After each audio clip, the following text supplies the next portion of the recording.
Alright, so what is good, everybody on YouTube? This is of course your boy B Bullet RC coming at you guys again with yet another video. And yes, another weekend meaning a whole bunch of sneaker releases, and y'all already know what that means. It is time for another heat or hype, where we go through all the latest releases, rumors, stuff that's been dropping, and whatever else shit that I want to talk about, namely this latest Gambino track, This Is America. If y'all haven't heard it or watched the video, go peep that ASAP right after you get done with this video. But we had a couple good stories this weekend, of course some bigger releases, and a lot of people, a lot of women were actually kind of mad out there at some of the satin shattered backboard madness that was going on. But we're going to get into that. And remember, if I don't talk about a sneaker, either I forgot about it, didn't edit it in, or there was just that basura that I didn't want to expose you guys to it. So without further ado, let's get into this week's heat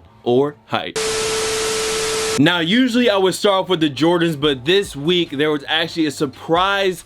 I don't even want to call it exactly a restock, but the Sean Wotherspoon Air Max 97 and 1 that actually dropped again on Nike sneakers. And I actually had a homie that had access. He didn't check his phone, or he checked his phone, and I know it was kind of weird. It wasn't working for some people at first, and slowly but surely people started getting their pairs. So if you have voted for the Sean's Air Max, you were supposed to get access, exclusive access to this. For the video, I just call it a restock. And it's funny that that happened literally a day after I talked about that shoe, and of course I voted for it, but I did not receive any emails, any exclusive access, so I am still without the Sean Wotherspoon joints. I think somebody hit me up on email about a trade, which I will hit you back in a few, but yeah, still no Sean Air Maxes for the kid, but eventually that delayed W will happen. So surprise restock on the Sean joints. Y'all let me know if you hit on that, but let's get to the next one. We also got an official release date on what I used to call the prom night Air Jordan 11.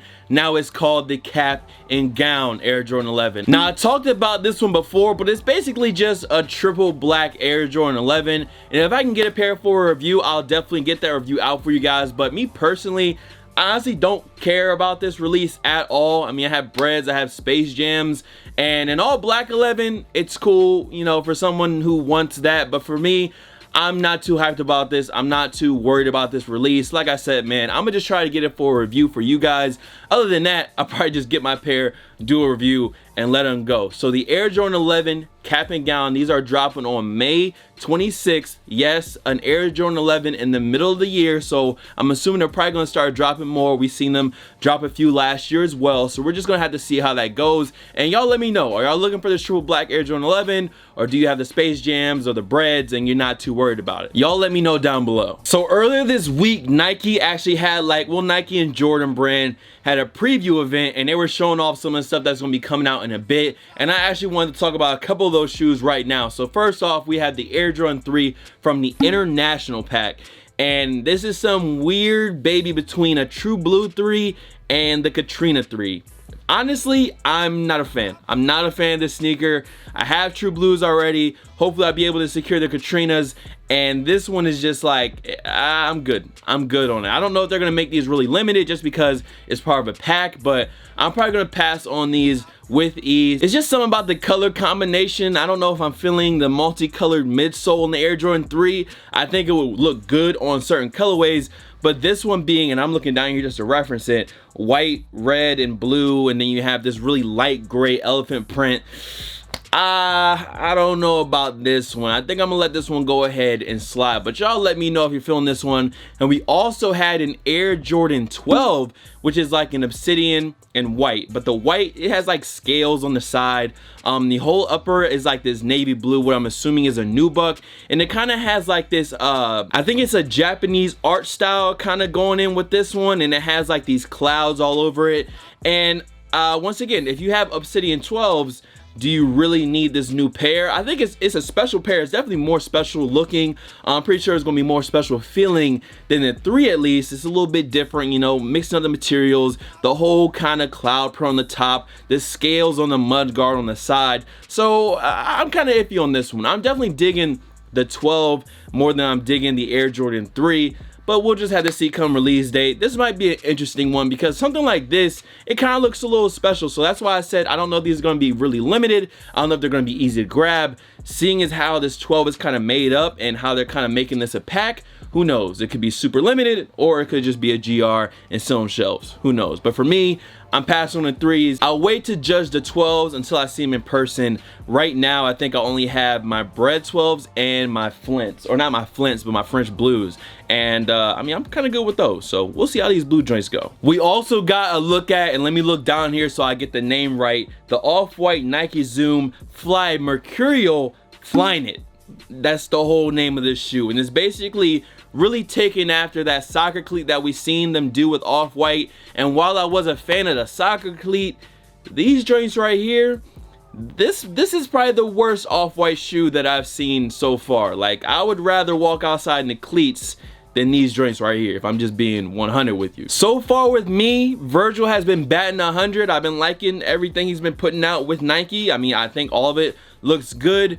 This is the first one where I'm like, okay, this one might, this isn't as good. These aren't good. Let's just be, these aren't good. They're not good. Y'all let me know though if you're feeling this one. Definitely, if I was a soccer player, I'd be fucking with the cleats. But this Mercurial Flyknit pair of Vaporflies or whatever, I'm not a fan of. The original OG Vaporfly Off-White collab, definitely dope, and I've been appreciating that sneaker more and more as I've been seeing it. This one, not that great. I think probably the worst Off-White sneaker so far. We also got a look at this brand new TDE X Nike merch, but there's also an all black version of the Kendrick Lamar Cortez, the Cortez Kenny joints, but in an all black colorway instead of the all red that released during All-Star Weekend. So you got a whole bunch of apparel with Nike, and from what I've been reading, since you guys know, or hopefully if you don't know, you probably want to go grab your tickets, TDE is going to be touring in full on what I think is called the Championship Tour. So there's going to be 16 different pop-ups, and I think 6 of them, from what I read, are going to be introduced with Nike. I mean, in my opinion, it's pretty dope for Nike to partner with TDE and make stuff for them. So you already know the merch is going to be on point. So I haven't gotten my tickets yet. I'm slacking, but I definitely want to go see TDE live. Also, well, back on the topic of Gambino, I need to see Gambino live as well, but that's a whole nother topic. So y'all let me know, y'all into these new Cortez Kennys or not. There's also a brand new Adidas model on the horizon, what is called the Adidas POD S3.1. That's some Adidas shit, some really weird name, and it's definitely more of the techie runner. It looks like a tech type running shoe. Now it has an interesting way the footbed is. Basically, it seems like there's a heel and then there's a forefoot, and there's kind of like a divot in between. In the back, you do have the boost, but these I don't really care about.